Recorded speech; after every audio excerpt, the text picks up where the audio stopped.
ملکوال سے خبر شامل کرتے ہیں ہمارے نمائندے سید مسعود گیلانی کی رپورٹ کے مطابق ملکوال میں مرکزی انجمن تاجران اور سول انتظامیہ کے تحت جشن آزادی اور پاک افواج کو خراج تحسین پیش کرنے کے لیے مارکہ حق موٹر سائیکل ریلی نکالی گئی۔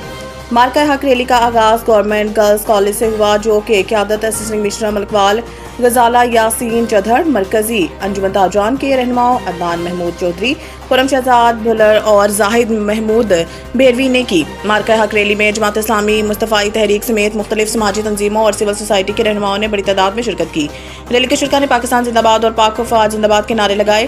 ریلی کے راستے میں تاجروں اور شہریوں نے شرکاء سے پھولوں کی پتیاں نچھاور کر کے ان کا والہانہ استقبال کیا۔ مارکہ حق ریلی کا اختتام پریس کلب ملکوال کے سامنے ہوا، جہاں ملک کے سلامتی خوشحالی کے لیے دعا کی گئی۔ اس موقع پر میڈیا سے گفتگو کرتے ہوئے اسسٹنٹ کمشنر غزالہ یاسین چدھر نے کہا ہے کہ آج کی ریلی میں عوام نے بڑی تعداد میں شرکت کر کے دشمنوں کو پیغام دیا ہے کہ وہ جب بھی پاکستان کو للکارے گا یا حملہ کرے گا تو پوری قوم کو یکجا پائے گا اور پوری قوم اپنی پاک افواج کے ساتھ کھڑی ہے۔